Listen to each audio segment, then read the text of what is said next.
After two 3D arena fighting games, developer King and publisher Bandai Namco have come together yet again to release their newest My Hero Academia game after announcing it 1 year ago, that being the Battle Royale by the name of My Hero Ultra Rumble. The game is available on PlayStation 4, Xbox One, Nintendo Switch, and PC via Steam, and might I add, it's also free to play. Despite the non-existent price barrier to play, is My Hero Ultra Rumble worth your time? And how does it stack up to other Battle Royales such as Fortnite, which already has My Hero Academia characters? I'll answer both of those questions and many more in this My Hero Ultra Rumble review.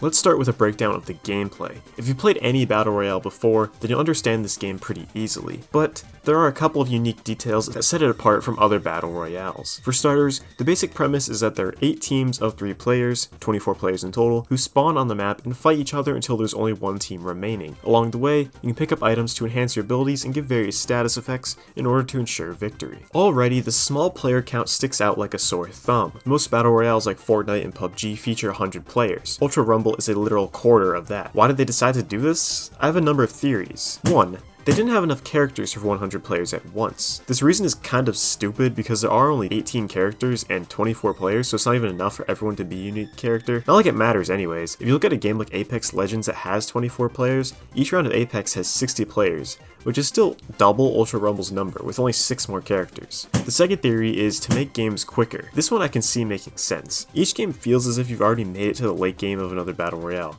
especially considering the size of the map. Could they have made a larger map and included more characters? Probably, which brings me to my final theory and the one I'm running with. They didn't think this game would be that successful. For reference, as of this very moment while I'm writing this script, Fortnite has about 3 million players currently playing the game. Now it's going to be harder to find the player count in my Ultra Rumble, but I'll be extremely generous with my estimates. The peak number of players for Ultra Rumble on Steam was 26,000, so let's just round that to an even 30,000. The game also launched on Xbox One, Nintendo Switch, and PlayStation. A survey conducted on the My Hero Ultra Rumble subreddit asked viewers what platform they would play on. 21% said PC, 57% said PlayStation, 15% said Xbox, and 7% said Nintendo Switch. So with those numbers, plus the Steam player count, we can figure out the number of players per platform and in total. If 21% is 30,000, then 57% is 81,428, 15% is 21,428, and 7% is 9,999, for a grand total player count of 142,857. The count is slightly off, but that's purely because of rounding, which I tried to round up in most cases that I could. So comparing 142,857, let's just say 150,000 to be generous, to Fortnite's 3 million is only 5%. And might I add that there's no crossplay, which means that that total of 150,000 isn't even the player base that you'll be playing with. You'll only be playing with other players who are playing on the same platform as you.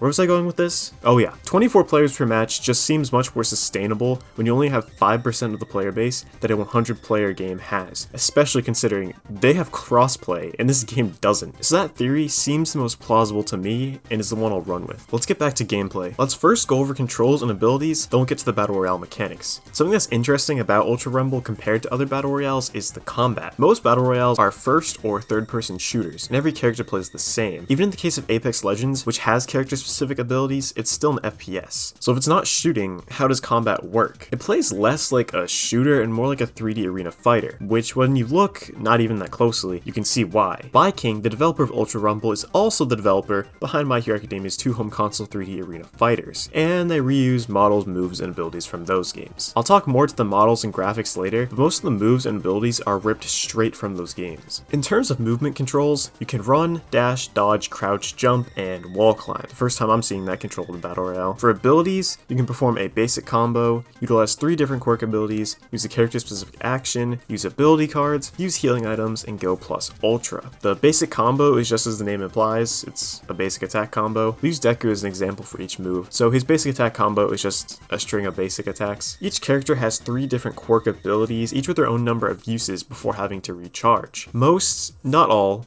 characters follow a similar pattern when it comes to abilities. Their first ability will be a ranged attack, their second ability will be an AoE attack, and their final ability will be a movement attack. Like I said, not every character follows this lineup, but a good majority do. Looking at Deku's abilities, 2 out of 3 of them fall in line with this standard. His first ability has him shooting air cannons. I almost forgot to mention, every character is able to aim down the sights to get a better aim, mainly for their ranged attack. His second ability is a movement ability where he kicks forward, launching himself forward, and his third and final ability is a unique one where he shoots out black whip and uses it to drag enemies towards himself. Each character also has a character-specific action, Deku's being that he can pick up and carry down teammates. Finally, you can go plus ultra once the plus ultra meter has filled, which simply enhances all of your stats. Let's move on to items. The most basic items are health items and guard items. Each of these are responsible for refilling meters. The health items refill your health meter and the guard items refill your guard meter. The guard meter is literally just the shield meter from Fortnite, except it's represented as your character blocking attacks instead of just an invisible shield taking the damage. Moving on to ability cards. Ability or skill cards have two main uses: upgrading your ability cards or temporarily boosting one of your character's stats, such as defense or damage. There are also two different types of skill cards: generic skill cards or character-specific cards. The generic cards can be used to upgrade any one of your 3 abilities, maxing out at level 9. Character-specific skill cards can work one of 2 ways, depending on your character type. There are 5 different character types that I'll go over later. What you need to know now is that if you pick up a skill card for a character that has the same type of character as you,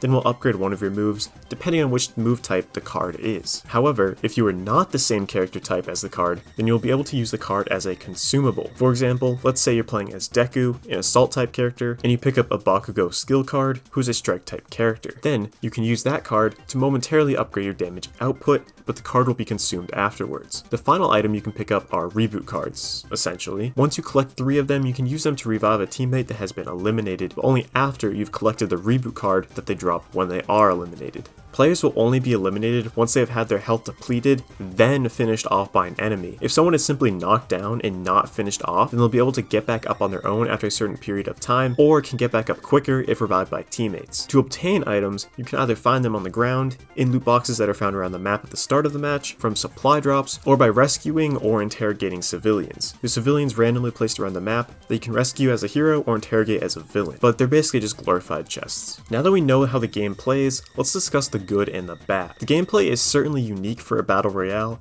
and that comes with the good and the bad. I like how the game tried something new, and the fact that the combat doesn't feel like your typical battle royale, but that being said, the combat itself is pretty clunky. Before I go into complaining mode, let me preface this by saying that I mainly played this on a Nintendo Switch with a Pro controller, but I did hop on a few matches on PC in order to give the game a fair shot, and most of my problems occurred on both platforms. The movement isn't smooth at all. Dashing is difficult to control, which may be done intentionally so that it isn't completely broken considering there's no stamina meter, but the rest of your movement options aren't much better. You can climb walls, but half the time I would try to latch onto a wall, I ended up wall jumping and getting forced off the wall. My final point of movement is that dodging is pretty much worthless. I try to dodge enemy attacks, but I just don't go anywhere and get stuck in another combo. Maybe I just suck and it's a skill issue, but I've seen others complaining that the gameplay isn't smooth either. To further that point, the combat doesn't feel very good at all. Moving is sluggish, unless you have aim assist on, which you'd be better off calling it aimbot, because literally what it is. You can have your finger off the joystick and just hold down the aim button, and the game will literally track the opponent's movements for you. It's certainly better on PC because there's no aimbot, but like I mentioned before,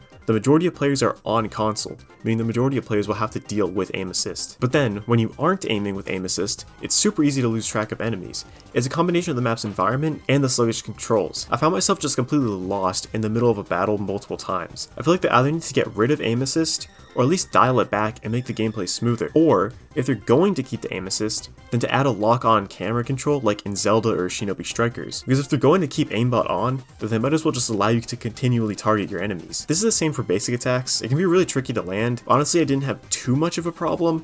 My issues really just lie with the camera and the aiming. Another problem that may just be a skill issue is that you die super quickly, and the chaotic nature of the game doesn't help at all. It feels like 1 second, there's no one around you, then the next second, you're getting bodied by a million people. It doesn't help that after your guard meter breaks, you get stunned and are left open enough for anyone to just come in and completely decimate you in a matter of seconds. Again, there are only 24 players, but it feels like so many more because everyone is just spamming quirk attacks, and everything becomes so difficult to follow because there are thousands of little particle effects on screen. But even looking past the aiming issue and the chaos, the combat is just okay, and just okay is not okay. The best way to describe it is that it's a half-baked combination of My Hero 1's Justice and Fortnite Zero Build, but I'd rather be playing one of those two instead of this game.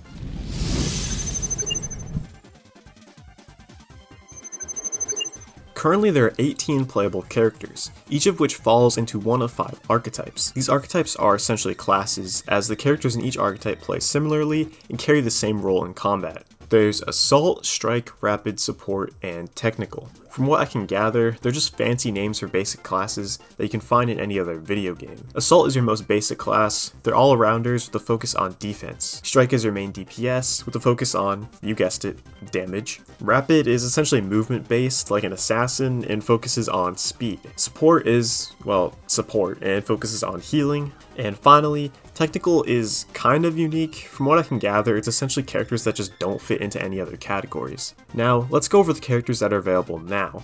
For Assault characters, there's Deku, All Might, Mount Lady, Kendo, and Kirishima. Strike characters, there's Bakugo, Todoroki, Shigaraki, and Kaminari. Rapid characters, there's Uraraka, Ida, and Asui. Support characters, there's Cementos, Mr. Compress, Ibara, and Yayorozu. And finally, for technical characters, there's Dabi and Toga. The character selection is fine, but there's some odd choices.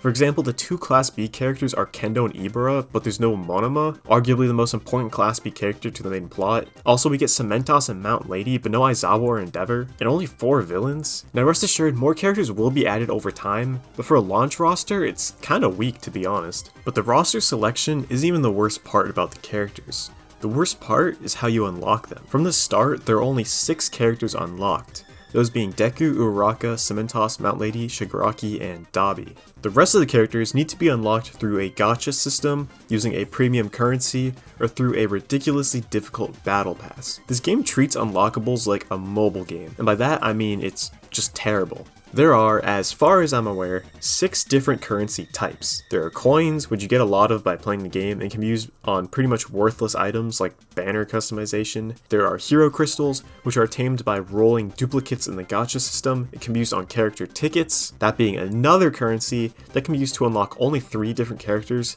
Kaminari, Kendo, and Ida. There are crystals, which you can unlock some through the game, but not many. They're mainly obtained through real money purchases like V-Bucks and Fortnite. These can be used on tickets, which are another currency that is required for the gacha system. These you obtain through gameplay, but just like the crystals, they're easier to obtain by using said crystals, which again, cost real money. The final currency is event tickets. These you unlock by completing event missions and can be used to obtain limited time items. These are fine, I'll give them a pass. So 6 characters are unlocked from the start. 3 can be unlocked through character tickets. Now, how do you get the remaining ones? Through the gacha system or the battle pass. The gacha system is your typical anime cash grab gacha system. You can use tickets and get random items like costumes, emotes, voice lines, and characters. On Switch, I got super lucky, and out of 4x10 rolls, I got 3 characters. Whereas on PC, out of 4x10 rolls, I got 0 characters. So if you're out of luck, then you're out of luck. You gotta either pay real money to buy crystals to buy more tickets, or you just don't get to unlock all the characters. The other unlock method is the battle pass, or as this game calls it, the license pass. There's a limited time license that there's a free track for, or a premium track that will expire eventually. There's also a special track that's free, and as far as I'm aware will never expire. At least I hope so, because this track allows you to unlock multiple characters, those being Bakugo, Todoroki, Asui, All Might, Mr. Compress, and Toga. Now you might be saying,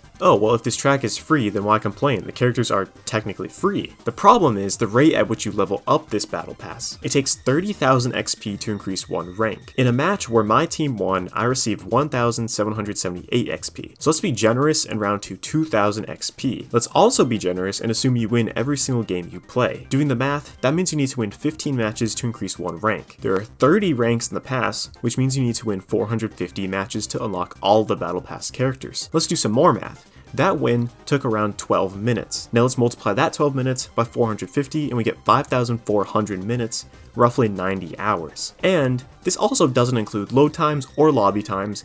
And again, this is assuming that we win every single match, as well as assuming that we get the maximum 2000 XP every single round, even though I got less than that even when I won. Or of course, you can just spend real money to buy crystals to then buy the XP instead. You see the problem here? This game has essentially locked characters behind a paywall. Of course, you can technically unlock all of them for free, but no one is lucky enough or has enough time to do that. There are rental tickets so that you can try out different characters in matches for free, but they don't give you enough to actually learn a character, or enough to even learn if a certain character is worth your time and money to unlock. The game has costumes, banner customizations, voice lines, and emotes, so why didn't they just lock all of those behind the paywalls and shitty gacha mechanics, and just have all the characters unlocked from the beginning? Oh wait, because then they wouldn't make as much money.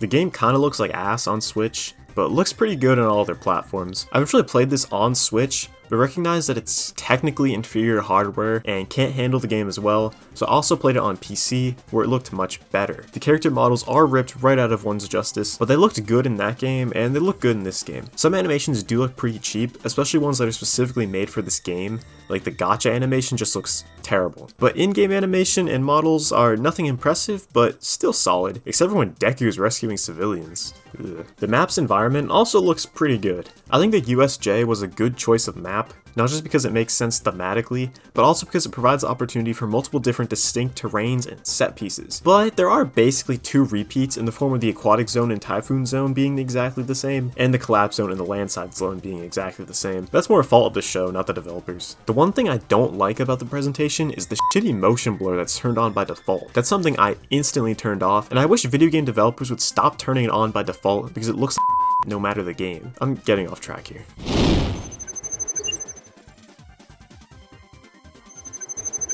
This section is meant to not only talk about what the developers already plan to do post-launch, but also what I hope to see as well. Let's start with their plans, and they seem pretty good. First off, they've been frequently doing maintenance and small updates to fix issues and bugs. In terms of content updates, they've decided to go the Fortnite route and release content in seasons. Each season will last about 2 months, and currently we're in season 1. Each season comes with a new character, a new battle pass, 4 role updates, and 3 events. This current season will see 1 new character, season 2 will include the typical seasonal updates as well as new rules, and season 3 will feature new battle systems, whatever the hell that means. With 3 seasons planned, that's 6 months or half a year of content, which is probably how long this game will survive, if even that, unless they can make some significant changes. So how do I suggest that they save this game? First off, unlock all of the characters for free and lock cosmetics behind gachas and battle passes. That's how most battle royales work. It's completely unfair for certain characters to be locked, especially when those locked characters are objectively more broken and easier to win with than the unlocked characters. Moving past that, I would say add new characters, but that's something they're already doing. In terms of gameplay, I want to see the aim assist become significantly weaker. I just want all-around quality of life improvements to guarantee a smoother combat experience. I want to see a new map, perhaps one that takes place inside and outside of UA and the dorms. I think a sports festival map would also be cool, especially tying it to a specific game mode, one that's solo and features far fewer players to create a close quarters environment. That being said, I also think solo and duo modes should be available in addition to the default trio.